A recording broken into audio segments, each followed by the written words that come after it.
So we are back in committee of the whole, and we are at 6.1, acting CAO verbal update. Yep, no updates to the chair. Nothing today. Thank you. And nothing for my verbal in the committee of the whole. So we will move along. Is there any late business? Seeing nothing, could I ask that someone please move that we adjourn this committee of the whole, moved by Director Rainbow, second by Director Crompton. All in favor, any opposed, motion carries. And then we will reopen the regular board meeting. We ended up at, we completed 8.8. Oh, no. Okay.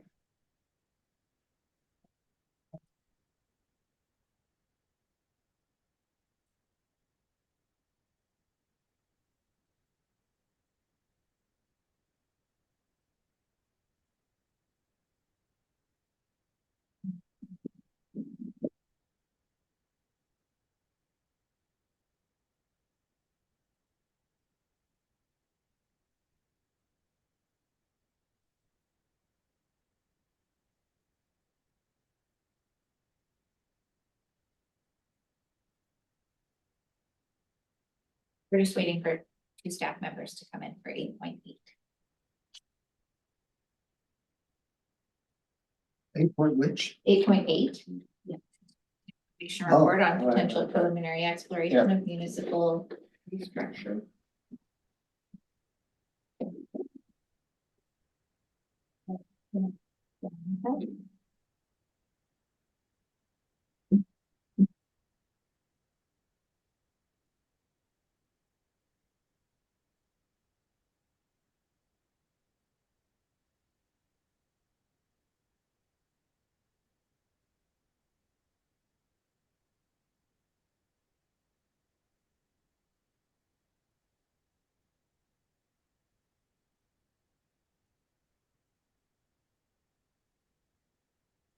For you.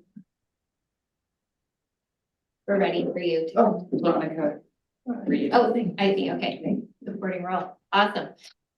So we are at 8.8 and we have Ms. Reed here to Speak. on the meeting. Good afternoon or good morning. No, good afternoon. Afternoon, yeah. Veronica Reed, Project and Program Coordinator with the SLRD. The next item is an information report for an update on the potential preliminary exploration of municipal restructure process in Britannia, Furry Creek, and Porto. So at the February 2024 board meeting, staff were directed to make contact with the Ministry of Housing and Municipal Affairs in regards to the exploration of a municipal restructure of the communities of Britannia, Furry Creek, Porto Road, also referred to as Howe Sound East. Based on the future growth alone, Howe Sound East is not considered at this time to be a candidate for provincial grant funding to study the impact of municipal restructuring. An alternative that was suggested would be a community issue assessment.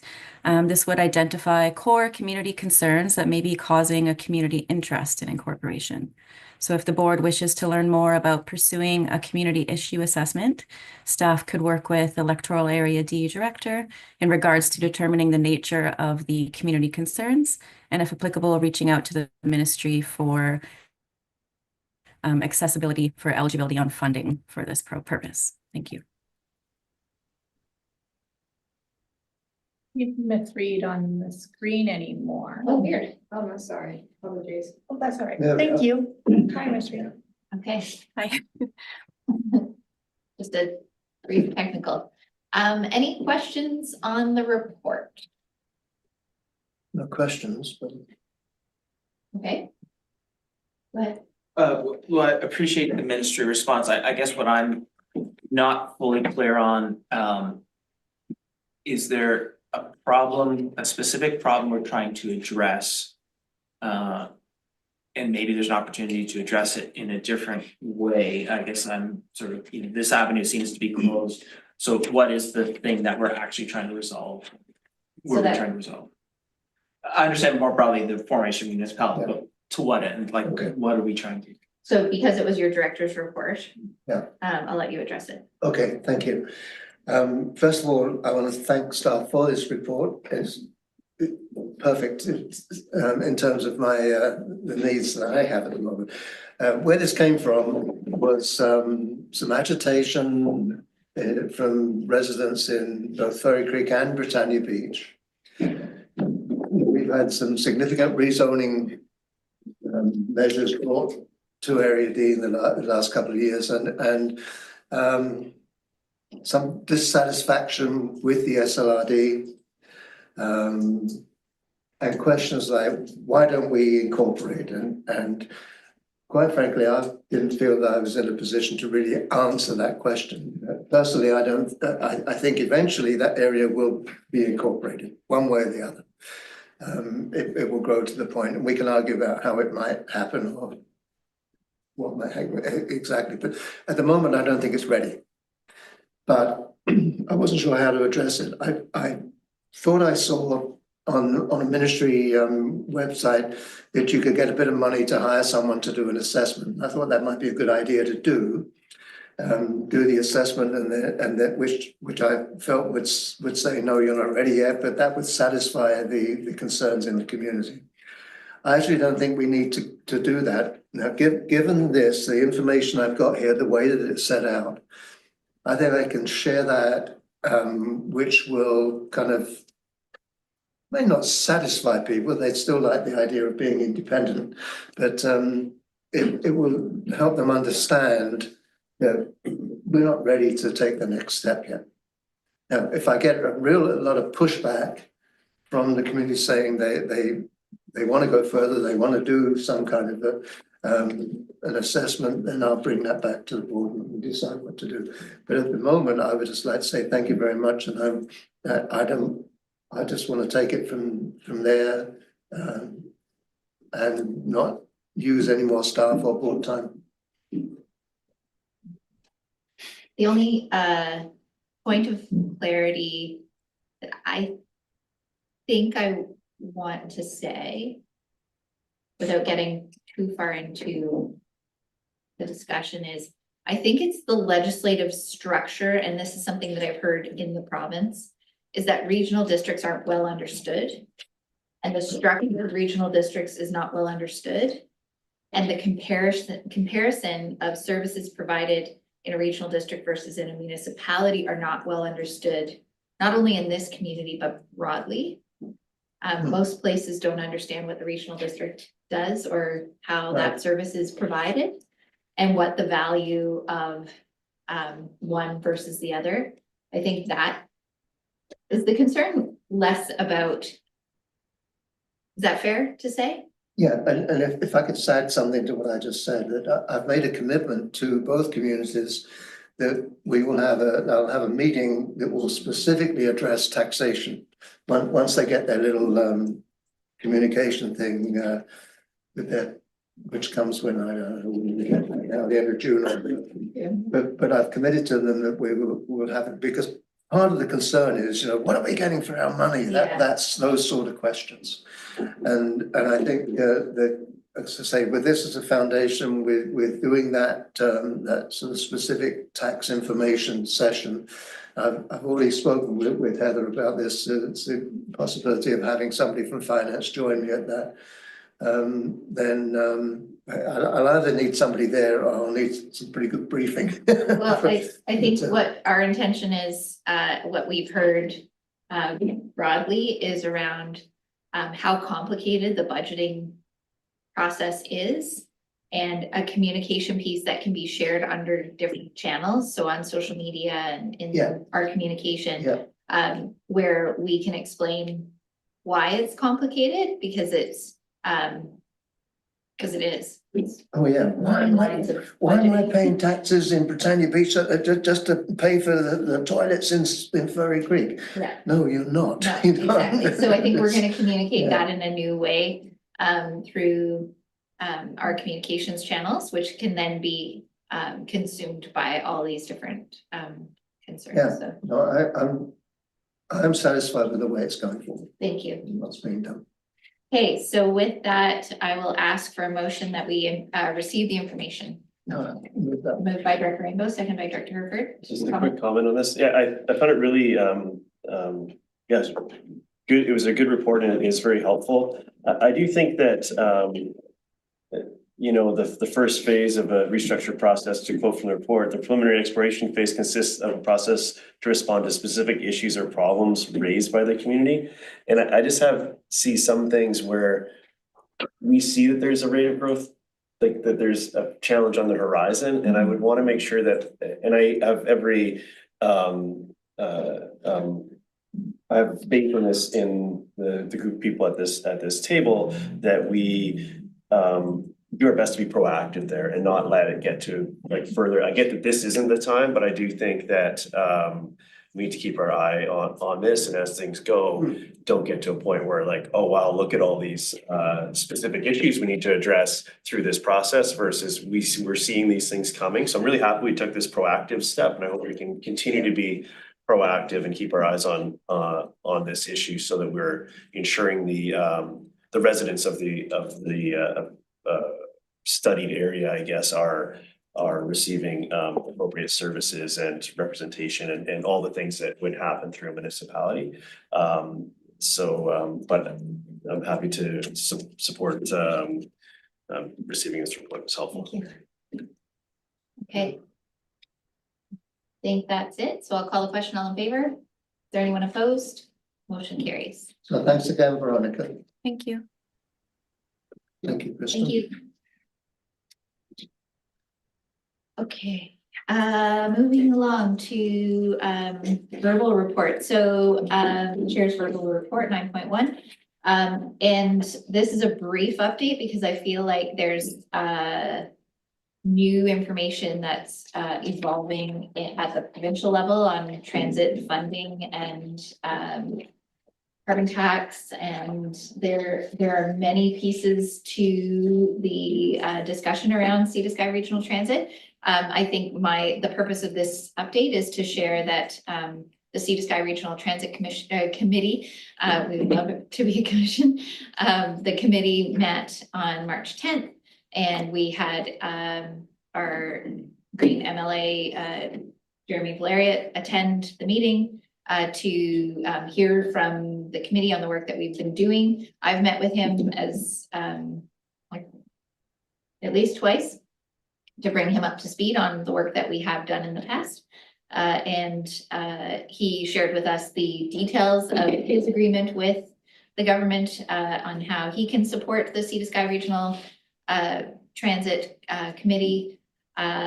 Not a lot of new to be shared at this point, and I feel like with evolving discussions at the province that we're not privy to, there's much more information that I would like to share in future. I don't have any more than that to share at this time, except that things keep changing, and they did not put regional transit in the budget that was tabled at the province, and therefore no news to share on that, other than we have to continue to keep it alive. So that is my report. And I don't think I have anything else to add at this time that hasn't already been shared. So we'll move on. Would someone like to move receipt of my report? Moved by Director Max, seconded by Director Richmond. All in favor? Any opposed? Motion carries. 9.2, a request to BC Parks regarding winter opening of Marble Canyon Park, Area B and Area I of PNRB. Director Birch Jones, did you want to speak to this briefly? Thank you. Thank you, Chair Ford. This is the second complaint we've received recently from constituents in Area B, and so this report from me is merely to ask that our board write to BC Parks requesting reopening. It was pre-COVID park that had been kept open during the winter and was extremely well used. A reopening during the winter of the Marble Canyon Park. It's very popular for recreation. And I think I brought it up around the ice climbing festival when there was cars parked all up and down the highway, and the people there, a good number of people had no access to washrooms and truck services and so on. It's just It's a small ask for BC Parks, to remove those two concrete barriers that prevent people from just pulling off the road and stretching their legs and taking a break. It's one of the only places it is in fact, the only place that you can stop legally, really, between Lillooet and Cache Creek. And the ice fishing, the ice climbing, the skating, just the camping. So it's just a lovely little spot, and it's a shame to have it closed in the winter. So the letter to BC Parks requesting the park be kept open in winter as it was previously. And I've provided the area supervisor's name, Craig Bailey. And I'd also really appreciate it if the letter was copied to Area I Director Tricia Thorpe with the TNRD. She's a strong supporter of this, as well as Tony Luck, our MLA for the area. So I'll make that motion if I can. Second that. Seconded by Dr. Rainbow. Any other comments? All in favor? Any opposed? Motion carries. Thank you. Thank you, Director Birch-Jones. Correspondence for action. There's a request for funding from the Lillooet Soccer Association for $16,060 from Area B PILT funds. Someone like to make that motion? Director Birch-Jones, do you want to make the motion? I'd be pleased to move that Area B, payment in lieu of taxes funds, be allocated for $16,060 towards the purchase of new goalie nets as outlined in the request for the Lillooet Soccer Association. And that is seconded by Director Rainbow. Any comments or questions? All in favor? Any opposed? Motion carries. Thank And 10.2, there's a request for funding from the Lillooet Regional Invasive Species Society regarding $10,000 from Area A and Area B. 5 each. 5 each. Yeah. As outlined, moved by Director Demerick. You can unmute yourself if you want to speak to it. I'd like to make a comment after the vote. So I'll move it. Okay, and seconded by Director Birch-Jones. Yes, please. Go ahead. For clarity, is that allocation of Area A PILT and Area B PILT funding? It should be. Thank you. Yeah, okay, and comment, Director Demerick? Yeah, I had a communication with the LRIP, and I've asked that as part of their program that they do a invasive species section with the fire loss group due to the Down Lake wildfire. Most of those properties now are pretty bare, as you both of you have seen now. So yeah, and they're going to gladly do it. So it's really good, because on that fairground, that's where the invasives start. And it's important to make sure that they don't go in there. Thank you. Okay. Any further comments? Call the question, all in favor? Any opposed? Motion carries. So this next one, 10.3, was a letter requesting that our board consider passing a resolution for a written submission to the Industrial Inquiry Commission regarding expanded services at the public post office. Does anybody feel like we want to support this? Sure, we should be. I questioned it when We I can just read it. receive it for information if that's the motion.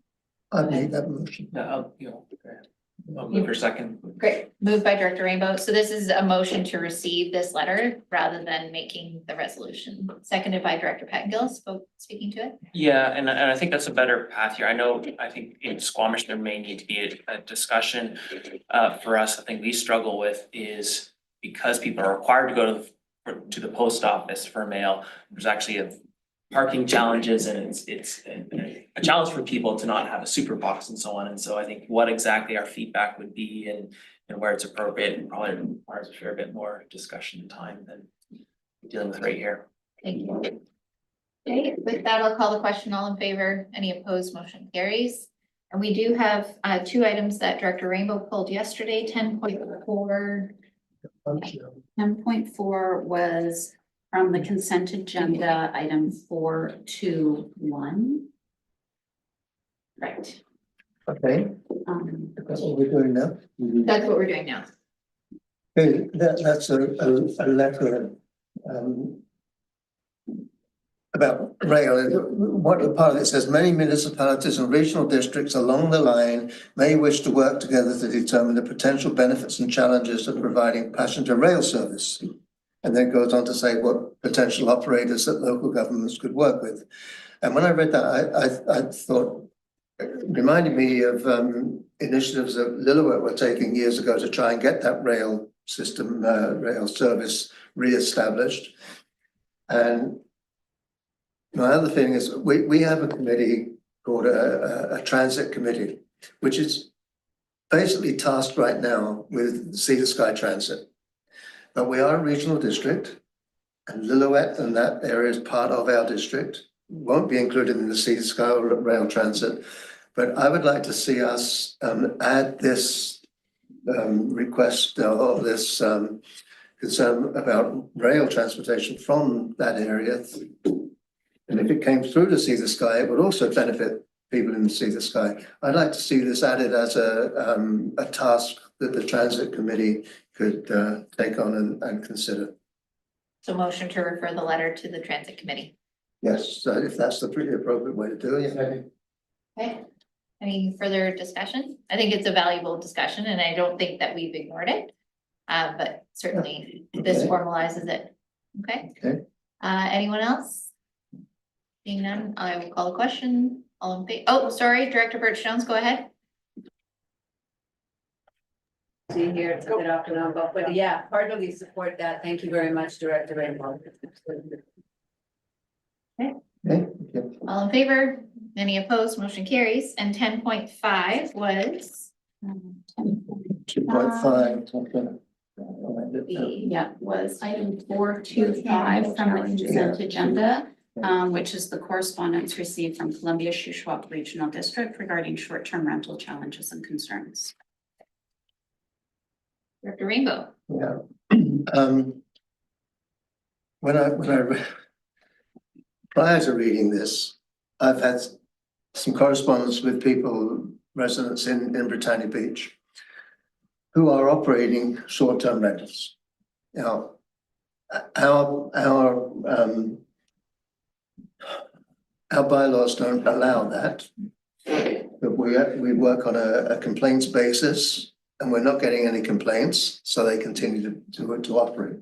The problem that they're facing right now is the province has just changed its requirements, and for them to register with a platform like Airbnb, they have to provide a provincial permit number, a license number, and they can't get one because they can't apply through us. There's no way for them to get that number. So therefore, they're not going to be able to list on those platforms. And one of the concerns is, one, that they will lose business. The second one is so that if they're advertising in areas like, well, just online or with something like Craigslist, they don't get the protection that they get if they're working through a platform like Airbnb. So our position is that if somebody wants to run an Airbnb in Britannia Beach, then what they need to do is apply for a TUP initially, or just apply for rezoning, which is costly, but they need to do it. So when I read this regional district clearly has a bigger problem than us, and they have put a lot more time and work into it. But I would like us to sort of support what they're trying to do and consider in our district if we can sort of get into this or adopt this idea that if people have applied for a TUP, that would qualify them to get a license number that will satisfy the platform's requests. So I guess what I want to do, I want to discuss that with staff somehow.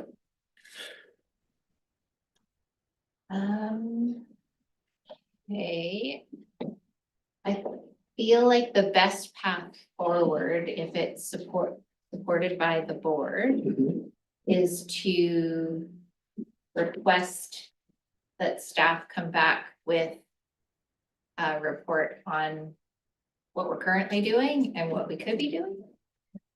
Can I turn it over to you to turn it over to Director of Planning? Certainly lucky to have Director Needham. Yeah, Kim Needham, Director of Planning and Development Services. So yeah, currently, most of the SLRD is not zoned for Airbnb or nightly rentals. Several years ago, we went through a whole process to sort of land on how we should deal with these best. And the decision of the board at the time was that because of all the issues related to nightly rentals, forest fires, we had people shooting guns, we had all sorts of neighbor disturbances, parking issues, and on it goes. It was decided, and lack of building permits, which was a huge one for life safety. It was decided that these should all be looked at on a case-by-case basis. Britannia Beach, particularly the old part of Britannia Beach, is very small lots, very, very limited parking. And it's very tight in the old part.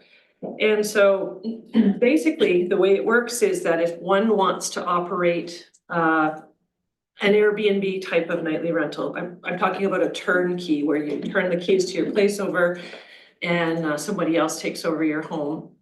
Different from a bed and breakfast, which are allowed in every zone where you have an owner operator. So if one wants to rent out as an Airbnb on a nightly basis, they have to go through a rezoning process, or they can in some areas apply for a temporary use permit. This allows both staff and the board and the neighbors to weigh in on whether it's an appropriate use and whether it's something that's going to be disruptive to the neighborhood in some way. And so in the case of this particular constituent who, yeah, I think she's renting one room in her house or something. Yeah, she has an option to come to us for a change of use permit, because we do allow bed and breakfasts, which is when the owner is on site.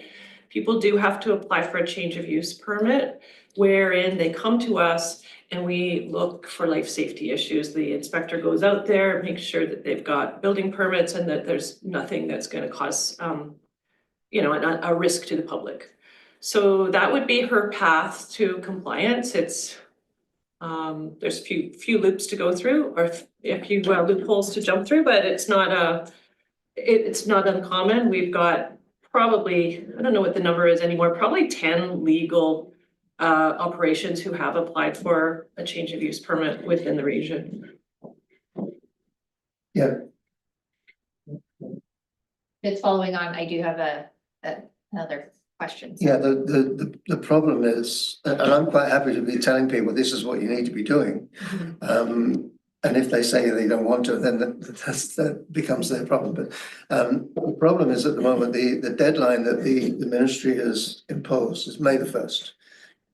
And I don't think it's possible for anybody to get a TUP applied for and completed by May the 1st. Yeah.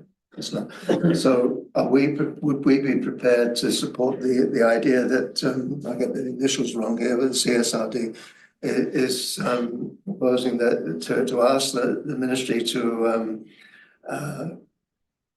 allow for, if somebody has started the process and it's towards compliance, can they get a number? Can we do that? Can we grant a number that they can use with the platform they want to use? Yeah, I think in the case, I think because of the life safety issues, I'd be concerned about enabling that use when there haven't been inspections and we don't know really a lot of details about the property. But there is a path to compliance, and I think the province, I haven't looked into what they're doing, but I'm sure that there is some leeway for people who are compliant with regional district bylaws. Can I go to another question? And Yeah, come back go to you? ahead, yeah, no, Director that's- Raybould and then Director Stoner. Thank you. Thank you for that context. On the change of use permit, what's the, I'm assuming it's a regulatory process and doesn't need to come to the board. Is that correct? And what generally or is there a set fee for that? Is it dependent on the technical nature of it? And if so, could you kind of comment on the general cost and or timeline to those 10 that we've processed? I don't recall off the top of my head the cost for a change of use permit. I don't think it's prohibitive. And it essentially just involves the inspectors going out there and ensuring that the life safety issues are there. It's something that the building officials deal with. And once they feel that the building is safe, then we issue what's called a change of use permit, and it enables that person to use their dwelling for nightly bed and breakfast use. And then they get whatever issued a number that would be in compliance with this regulation they're talking about here, or is this going to need to be part of that process going forward? I'm not super familiar with the provincial process right now, because it's not something that would be triggered for anything that's currently non-compliant. Okay, so I'll keep it to our piece. And then I guess the second piece is if they want to do that turnkey piece that requires a TUP, is that do all TUPs need to come to the board, or is there a level of delegated authority to staff on ones that are below a certain threshold, or is this, No, or are come these to all the board. going to, okay. Thank you. Director Stoner? And then just curious, do we have, like, it definitely sounds as per our correspondence that in this other regional district, the Columbia-Shuswap, they have more TUP applications than they can process in a short amount of time. Do we have like a long list of outstanding TUP applications or change of use applications for this? No. So back to Director Rainbow's request of going back to the province, this was announced about over 3 months ago. So there was some notification period, and then there's also a month grace period. So you have to be registered by May 1st, but your listing doesn't actually come down until June if you're not compliant. So maybe this is more just like an information piece for our community, that if you are running a short-term rental and you do need to get a change of use application in, do so sooner rather than later. Just timing wise, can you remind me of the zoning, when we implemented the zoning around, short-term rentals, was that done before or after or in concert or in conjunction with the housing work we've been doing in terms of all the provincial housing regulation? Because I think there's an intersection there, and I'm wondering if those two things informed one another or not. Yes and no. The work on the nightly rentals was probably 7 or 8 years ago. It's been a while. And it didn't, there wasn't really an impact on the SHMU regulations, mostly because we don't allow nightly rentals in the regional district unless by way of zoning or temporary use permit. So there really wasn't a concern there.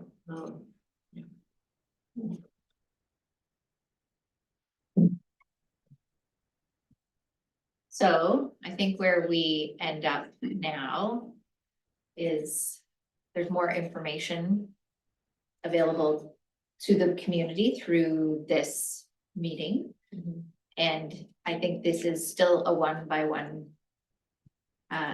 like case by case basis investigation, rather than us changing anything at this time or asking staff to do anything differently. Is that fair? I think we can support the letter, you know, by way of thanking the letter writer for sharing this with us, but I don't think we really need to do that. Go ahead. Motion received. Seconded? Yeah. Okay, Go ahead. Yeah, I was actually sort of surprised by the direction of this letter. I'm not sure at all this is the direction I would want to go, especially given the housing challenges we're trying to deal with and affordability. And I think there's a whole discussion and probably investigation about what would be appropriate in the context of all that housing supply stuff. And so before we went down a path of endorsing this or changing things to make it easier to do a short-term rental, I want a whole lot more information to feed that decision. I'm not sure that's the priority for us right now. Right. Yeah, I don't argue with that. I'm just looking at a situation where if municipalities, I believe, have business licenses. If people want to run a short-term rental, they have to apply for a business license. Yeah. No, some municipalities are doing that. Yeah. And if that's the situation, it's relatively easy. They've already got a number. They can comply with the provincial regulations. We have a situation where these things, it's happening right now. We have no control over it at all. And if there's no complaint, it just happens. And I will certainly go back to the community and to the people that have contacted me and tell them that they need to call staff and get a TUP application underway. I'll certainly do that. That's the end. I think that's the end of your responsibility at this Okay, point. fine. And I'll go to Director Stoner. Yeah, I'll just add, I feel like both from this table where we have chosen to not more broadly allow for short-term rental accommodation across the region and have lacked the ability to enforce other than on a complaints basis. This is actually what we've been asking for, is for the province to help support us on enforcement of short-term rentals, and this is what that does. Yeah. Yep. They can't have a short-term rental unless they are in compliance with the TUP. Yeah. And so very much just directing folks to the process that we have. You can get a change of use permit, you can get a temporary use permit. And I think that is the appropriate mechanism, and the provincial component here is just better enabling us to enforce our existing regulations, not necessarily overstepping our boundary. I'll just add that all of this information has been provided to the constituent who reached out to the MLA actually. Through the MLA's office, we've provided them with all sorts of information about our processes and a path to compliance. Yeah, thanks for mentioning that. So with that, we've got a motion on the floor to receive this letter, and I will call the question. All in favor? Is there anyone opposed? Motion carries. I'm gonna call a recess for 30 minutes to grab lunch. And we will return at 10 after 1. Thank you, everybody. Thank you. All right. Shall we bring this meeting back to order? Can we? So we dealt with 10.5. We're now on late business, and we have 3 letters that were added late business. Correspondence for information from the village of Dodging Deeds regarding cannabis taxation sharing. This is really not RD, but they sent us the letter. So, and I think it is interesting for us to understand, because we do have lots of interest in obviously that we've been asking for our share of the taxation since before the legalization. So I think we can just receive this unless anyone has any questions or comments on it. Motion to receive. Thank you. Seconded by Director Richmond. Where is that? Dodging Gates, it's the Queen Charlotte's. It used to be called Queen Charlotte's. It's over on kind of wide. With that, I'll call the question. All in favor? Is there anyone opposed? Motion carries. We're now on 12.2, a letter regarding support for Daryl Adrian as the emergency management coordinator. Yes. And Director Birch Jones, did you want to move receipt of the information? Thank you. Tribal council is, and the good news with Daryl is he's just received approval from Thompson Rivers University to host some training sessions for Statlium, and those will be open to our little brigade members. So that's another resource for us. Daryl's definitely done a great job being the connector for our 6 Statlium communities and any kind of emergency services and response. He does a great job. So the letter's pretty detailed and long, and I sent it the same day it was requested, so this is just to receive it, and possibly to ask our protective services to consider writing a support letter, if that's appropriate. But motion to receive? Okay, and seconded by Director Matt.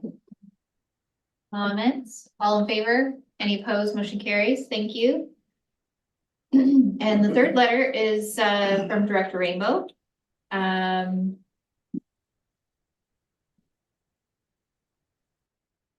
want to move it? Do you want to speak to it? Yeah. Really briefly, though? Very briefly, that's it. This meeting occurred and it's the initiative of Patrick Weiler.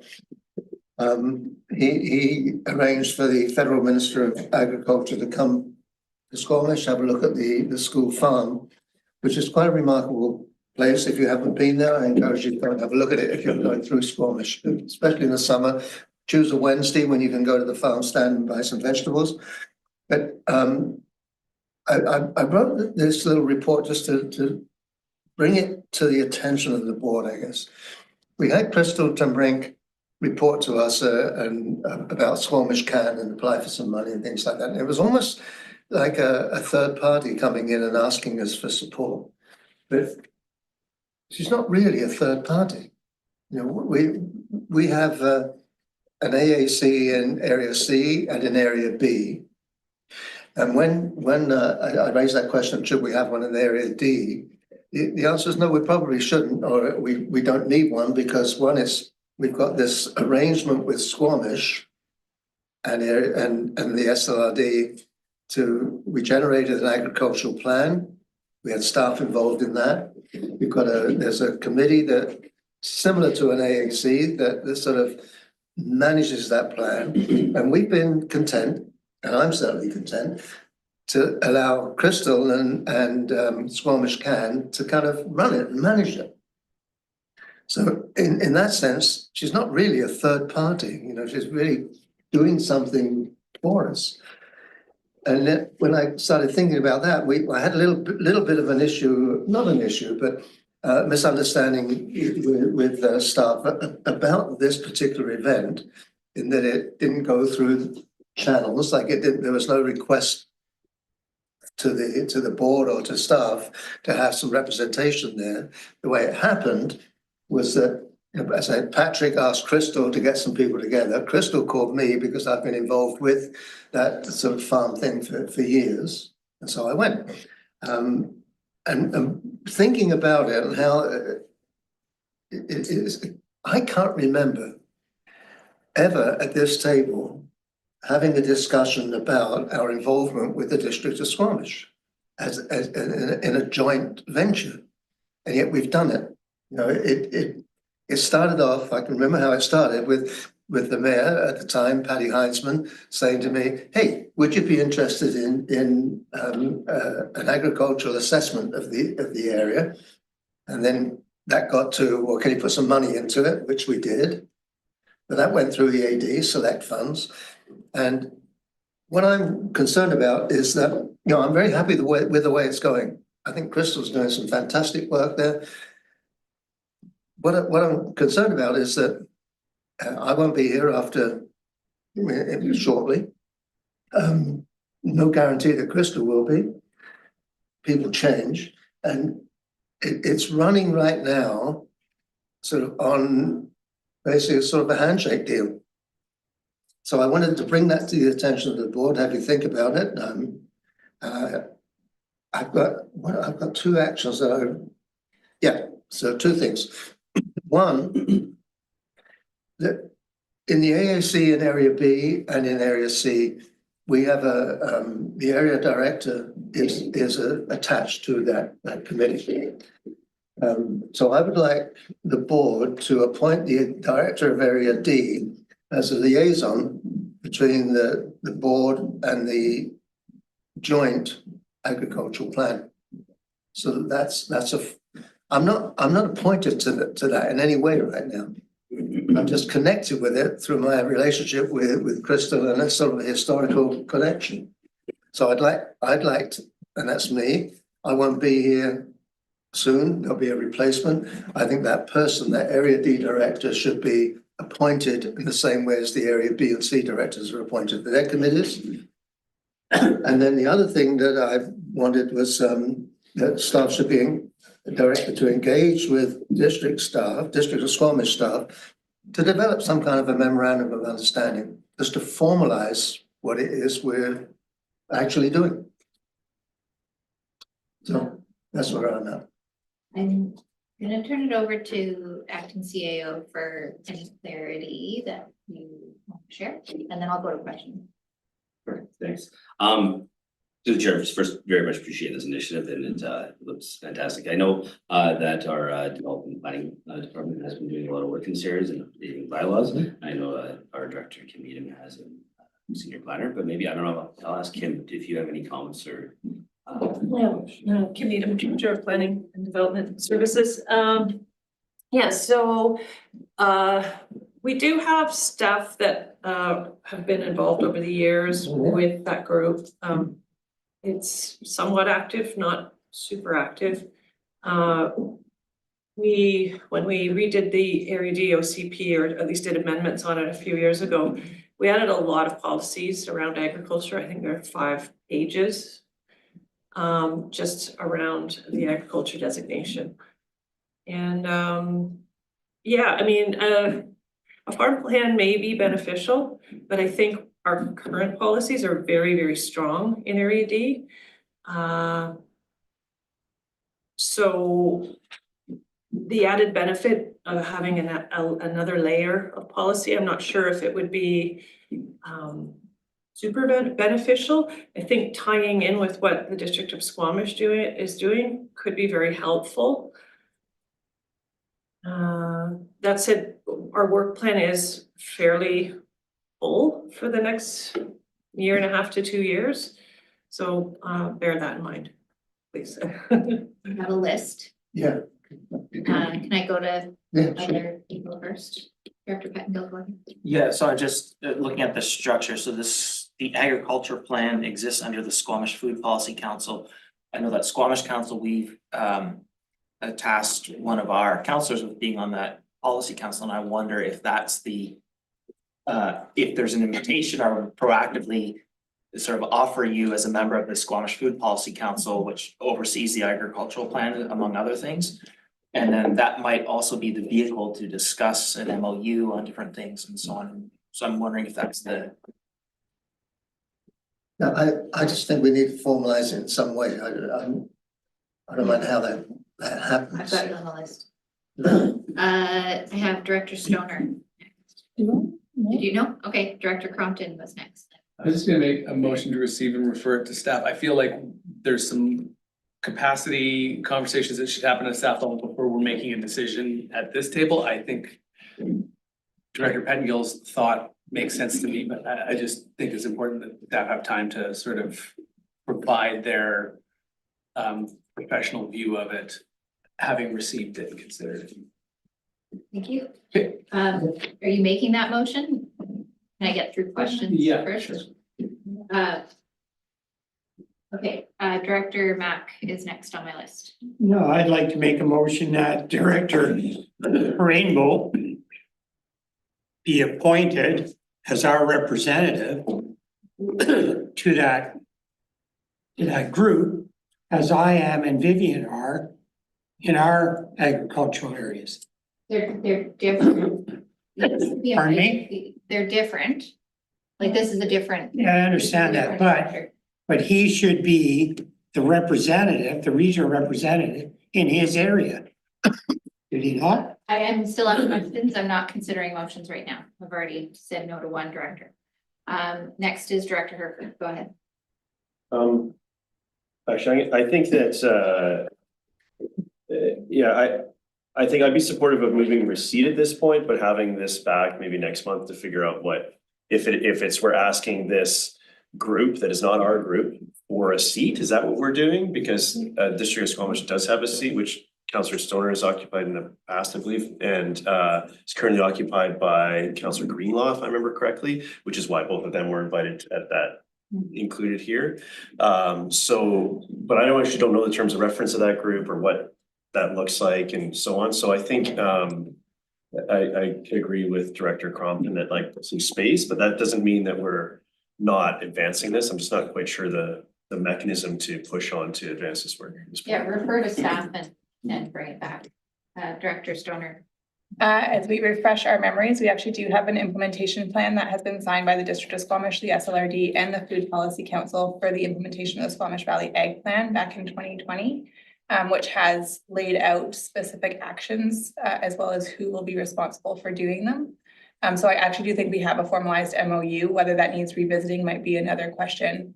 And then also appreciate the suggestion that if the Squamish Food Policy Group is interested in having a formal appointment from the regional district, then it'd make good sense that that's the area director. But that would require reaching out to them to see if they want a formal appointment. They are a very open group and they have they post all their meetings publicly, and I'm sure that they'd welcome more people, the merrier. Okay, so I think everyone's been able to ask their questions. I'll now go back to Director Crompton for motion. Motion to receive and refer to staff. Do I have a seconder for that? Director Herford, comments? Go ahead. I would just say, what I would be hoping to get back would be, there's been a reach out to the Food Policy Council. They perceive no problem appointing the area the director, or they do. And then maybe just a little bit of analysis of the previous agreement to provide us with a better understanding of it. Great. Do you have enough information to work with? Yeah. Are you comfortable with that? Yeah, absolutely. Thank you. Go ahead. I like that this the spirit of this is you know, that sort of continuity and wanting this work to ultimately achieve its goals. So I'm in supporting this motion, I'm supporting those outcomes as well, but just with that space to really understand the best step to advance those right now. Thank you. Thank you. Go ahead. One more comment, sorry, I should have made it before.